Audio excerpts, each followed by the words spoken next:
He was born in silence, under a tin roof with no last name and no place in the world. Labeled a bastard, rejected by blood, forgotten by society. They said he would never be more than the dust beneath their boots. But dust, when it rises in a storm, can blind empires. This is not a story of privilege. This is a story of defiance. From a boy mocked for daring to learn, to a man who stood without fear before generals and presidents. His name is Ibrahim Traoré. And this is how a forgotten boy became the voice of a forgotten nation. From silence to sovereignty. Before he could speak his first word, he already had a label, bastard. The boy was born in a clay hut at the edge of the village of Kaya, his cries barely louder than the whispers outside. His mother, Maryam, had once worked as a cleaner for the district governor. No one ever spoke the father's name aloud, but everyone knew. A high-ranking official, married, dignified in public, predatory in private. He never acknowledged the boy, never visited, never sent help. And so the villagers, as they often do, gave him a name of their own choosing, the Wild Son. Maryam, however, gave him a real name, one born not of shame but of hope, Ibrahim. They lived in a broken shelter with a rusted tin roof that leaked during every rain. Maryam worked as a washerwoman, sometimes spending entire days scrubbing uniforms of schoolboys whose families would later mock her son. Food was always scarce. Sometimes the boy ate from the same pot as the neighbor's goats, but his eyes, sharp, black, and unblinking, missed nothing. He learned not from books but from listening. At age 6, he began sneaking near the village school, crouching outside the classroom with a stick in his hand, drawing letters in the dirt as the teacher spoke. The teacher noticed him one day, shouted, and chased him off with a broom. The next day the boy came back, and the next, and again. When he was finally allowed inside, barefoot and silent, he stunned the class by reciting full passages of history lessons the students themselves hadn't yet memorized. His memory was photographic, his will harder than brick. But no matter how smart he was, nothing could erase the mark he carried. Other children taunted him. Some teachers ignored him. The headmaster once called him to the front and said, "Your brain is not your birthright. Know your place." He didn't cry. He clenched his fist and looked the man in the eye. That night at the dinner of boiled cassava in silence, Maryam asked her son what had happened. He said, "They know who I am. They just don't want to admit it." That was the night she looked at him not as her boy, but as something more, something bigger than both of them. And so, in a village that never wanted him, a future president sharpened his mind on every insult and carved his destiny from rejection. Not with privilege, but with fury and memory, and the quiet vow that one day the world would be forced to say his name. Ibrahim's fame, if one could call it that, spread beyond Kaya's schoolyard, not as a prodigy but as a nuisance, a boy who asked too many questions, who corrected his teachers, who challenged visiting officials with uncomfortable truths like, if the government builds wells, why do we still carry water 5 kilometers? He became the whisper parents used to scold their own sons. "You'll end up like that boy," they said, "too clever, too bold, and still barefoot." At 13, Ibrahim won a local writing contest with an essay titled, "What If Poor Children Ruled?" The paper praised humility, mocked corruption, and envisioned a village where leaders ate last. He was disqualified, not for plagiarism, but for insolence. The school headmaster tore the essay in front of the class and ordered him out for a week. Ibrahim stood there, stiff and hollow-chested, until the room emptied. Then he picked up each scrap of the torn paper and pocketed them. That night, he rewrote the essay from memory and tacked it on the tree outside the chief's office. The next morning it was gone, but by then nearly everyone had read it. It wasn't long before a French missionary, Pierre-André, visiting from Ouagadougou, heard of the boy who could debate scripture and state policy in the same breath. He requested a meeting. Ibrahim arrived in his best clothes, oversized pants tied with rope and a shirt missing 2 buttons. He expected a lecture. Instead, the priest handed him a thick paperback, Les Miserables. "Read this," he said, "and tell me if you still believe the poor are powerless." Ibrahim devoured it in 10 days. When he returned the book, eyes red from candlelight and fatigue, he said, "Jean Valjean was hunted for stealing bread, but some people steal whole futures and walk free." The priest only smiled. "Your mind is sharper than most knives, but even sharp blades can rust in silence. You must find your voice." With the priest's help, Ibrahim received informal lessons after sunset, history, logic, world events. But it was the debates that defined him. Every week he stood before elders and argued about justice, borders, war, and faith. He didn't always win, but he always made them listen. By the time he was 16, people in Kaya no longer laughed when he spoke. They looked around first, lowered their voices. And one night, as Miriam walked past the market, she heard an elder mutter, "That boy, he doesn't speak like us anymore. He speaks like change." But change has a cost, and soon Ibrahim would learn what it meant to pay it. By the time Ibrahim was 24, he had earned the nickname Captain of the Voiceless among his fellow soldiers. Though not yet an officer in rank, he was already a leader in spirit. His men followed him not out of duty but belief. He listened to them, ate beside them, bled with them. One day, a memorial ceremony was held for 4 soldiers lost in a desert ambush. Government officials in polished cars arrived late. A camera crew from the state channel set up to broadcast the speeches. The script was carefully written: praise the state, honor the chain of command, avoid politics. But when Ibrahim stepped to the microphone, holding the folded state-issued speech in hand, he didn't read it. He looked into the crowd, at widows clutching children, at soldiers with haunted eyes, and said, "We are told to die for our country, but who lives for it? Who feeds the widows? Who guards the guards when they have no boots, no water, no hope?" The camera panned awkwardly. An aide gestured frantically to cut the feed. Ibrahim continued, "Patriotism is not a photo op. It is not a medal on a chest that never saw blood. It is standing in the sand with broken weapons and still choosing to protect the poor." The feed was cut. That night he was summoned, not by a court but by the brass. They offered him a choice: issue a retraction and be promoted, or be reassigned to the northern border where soldiers disappeared without news. He chose the border. His transfer was swift. Within a week he was dropped into a forgotten outpost where no journalists went, where even maps blurred the names. There, Ibrahim kept a diary in secret. He documented the lives of the invisible, the shepherds caught between militias, the children who thought drones were birds, the soldiers who buried their dead with bare hands. He trained his unit not just to fight but to think, to question, to protect civilians first. Morale grew, so did whispers.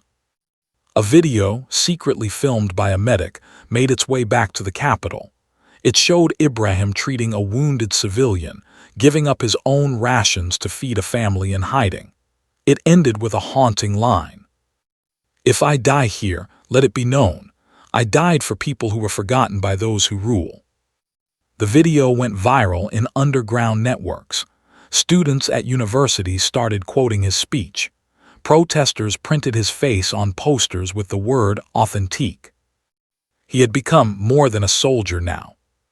He had become a symbol. And for a government built on silence, symbols were dangerous. In the haze of his growing influence, there was still one man Ibrahim trusted completely: Captain Moussa Dembélé. They had shared boots, bullets, and bread in the northern campaigns. When Ibrahim was arrested, Moussa was the only one who visited, who said, "Whatever happens, I'm here."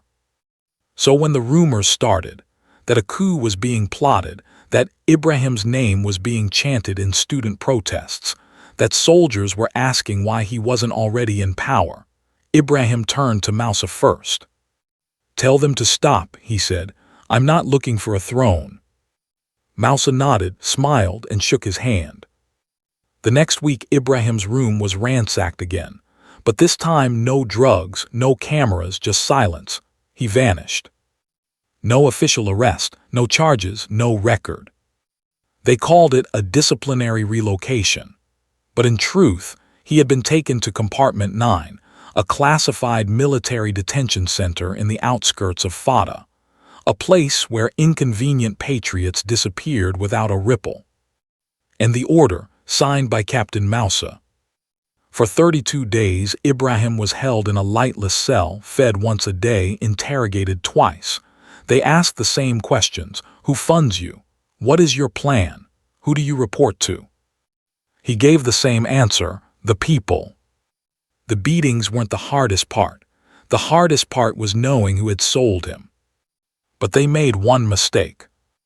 They let a medic see him, a conscripted nurse who once watched Ibrahim rescue her cousin from militia crossfire.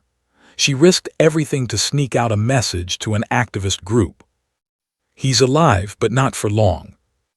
That message reached an old ally, Pierre André, now back in the capital and quietly connected to student unions. Protests erupted. Hashtags surged. International NGOs asked for proof of life. Suddenly, Ibrahim was not invisible. With global attention bearing down, the government blinked. He was released under the cover of darkness, dumped at the edge of the city with a single word: disappear. But Ibrahim didn't. He reappeared within 48 hours, standing on the steps of the National Archives, holding his prisoner's uniform in one hand and a notebook in the other. He read aloud the names of every soldier he had seen in Compartment 9. And then he said, "Even betrayal can't silence truth. You can bury a body, but you can't bury a story that belongs to the people." His voice cracked, but the silence of the country shattered. They had tried to erase him. Instead, they resurrected a cause. Within a week of Ibrahim's speech outside the National Archives, students marched in 4 major cities. Farmers who had never voted in their lives gathered in front of local administrative posts, demanding reform. In a country where protest often meant punishment, something rare took root: organized defiance. But Ibrahim, newly freed and visibly thinner, didn't call for revolution. He called for remembering. He traveled village to village, often by motorcycle or foot, speaking not with megaphones but with stories. "I was once the child they refused to feed," he said in Bobo Dioulasso. "Now I eat because someone somewhere said no to silence." There were no posters, no party, no colors. Just voices. One by one, disillusioned civil servants, young lieutenants, market women, imams, and professors began aligning, not under a political brand but under an idea: dignité authentique, authentic dignity. The name wasn't coined by Ibrahim.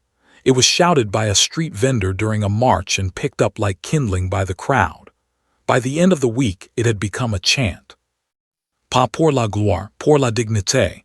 Not for glory, for dignity. The government responded with propaganda and pressure. Protests were labeled as foreign-influenced. Police blocked roads. Ibrahim was barred from entering public media buildings. One night, a Molotov cocktail exploded outside a school after he spoke there. No one was hurt, but the message was clear. Still, he persisted. He began broadcasting live from the back of a truck, using solar-charged phones and Starlink connections. His words went not just to Burkina Faso, but to the world. He spoke of repair, not revenge, of remembering the dead not as martyrs but as reminders. He asked no one to follow him, but they did anyway. When foreign media finally gave him airtime, they expected a firebrand. Instead, he said, "If I become what I hate, then they've already won. I don't want a palace. I want a country that doesn't disappear its children." His humility disarmed them. But in the corridors of power, the fear deepened. For they realized Ibrahim Traoré had done what no opposition had ever achieved. He had united the poor, the forgotten and the disciplined. And he hadn't even raised a flag. The sun had barely set when the first bullet shattered the silence. Ibrahim was in Traoré speaking to a gathering of university students under a mango tree lit by phone flashlights. He had just finished saying, "A system built on fear only survives as long as we're afraid," when shots rang out from the nearby hills. Chaos erupted. Students screamed, phones scattered. Ibrahim did not run. Two students threw him behind a broken cart and shielded him with their bodies. One was grazed in the leg. He would survive. Ibrahim, again, would not forget the name. That night he went into hiding, not because he feared death, but because he needed to finish something before it found him: the Burkina Manifesto. For 7 days, in a room no larger than a storage shed, lit only by a kerosene lamp and cooled by a cracked window, Ibrahim wrote. Not speeches, not slogans, a blueprint for a country where children weren't born invisible, for a nation where uniforms didn't guarantee impunity, for leadership defined not by wealth but by service. When he emerged, beard unkempt and fingers stained with ink, he handed the document to a girl no older than 14. "Your voice is stronger than mine," he said. "Read it to them." She did in the village square, through a borrowed loudspeaker, and someone filmed it. That clip of a barefoot girl reading lines like, "We are not anti-power, we are anti-abuse," went further than any news broadcast ever had. Suddenly, the manifesto became gospel. Students painted quotes from it on their dorm walls. Soldiers etched passages into their rifle stocks. Women's cooperatives stitched its words into fabric. For the first time, the revolution had doctrine. And the government had its back to the wall. That week, 3 ministers resigned. But Ibrahim did not celebrate. He gathered his closest allies in a field outside Koudougou and said, "They will try again, harder, louder, more cruel, but this time they won't be coming for me. They'll come for you." He looked them in the eyes, one by one. "Do you still want to go forward?" No one left. That night the stars above seemed closer than ever, as if the sky itself was watching. And from that field, the fire they had tried to silence was now an inferno. The capital was cracking. No bombs fell, no tanks rolled, but the foundation, the quiet fear that once ruled hearts, was gone. In Ouagadougou, hundreds gathered in Independence Square with nothing but chalk and voices. Children wrote, "We deserve better," on the pavement. Grandmothers marched with pans in hand, beating out a rhythm that no baton could silence. And everywhere, on buses, market walls, dusty alleyways, 4 words appeared. "Ibrahim is one of us." Inside the presidential compound, the mood was manic. The ruling council held emergency meetings, declaring the movement a foreign plot, a terrorist threat, a digital hallucination. They ordered roadblocks, curfews, fire hoses, tear gas. None of it worked. Because now the soldiers were listening to the same words as the people. Many had heard Ibrahim's voice years earlier in the deserts of the north. Some had eaten beside him. Some owed their lives to him. So when the orders came to suppress the uprising, battalions paused. And then something unthinkable happened. On a dry, golden morning outside the Ministry of Defense, a company of uniformed soldiers stepped into the crowd, not to push it back but to kneel. They laid down their rifles, held up signs instead. "We protect the people, not the powerful." A surge of joy swept the square, tears fell, hugs spread like fire. Then at 3:17 p.m., the gates of the national broadcasting station opened. Ibrahim, in a faded shirt and boots caked with road dust, walked calmly through. There were no generals with him, no armed guard. Only schoolteachers, nurses, street cleaners, mechanics. He stepped in front of the camera and said, "I am not your president. I am not your savior. I am your reflection. If I am here today, it is because enough of you remembered what dignity feels like." A pause then. The old rule by fear. Let us try for once to rule by conscience. Outside, bells rang. In markets and mosques, people dropped what they were doing and turned toward the sound of something they hadn't felt in years. Hope walking without permission. And as the sun dipped behind the dusty horizon, the country realized what had happened, not with blood but with belief. They had just chosen their leader. And no ballot box had been needed. If you enjoyed today's story, don't forget to hit like and subscribe to the channel so you won't miss out on even more exciting stories. Every like and subscription from you is a huge motivation for me to keep sharing great content. Thank you for watching.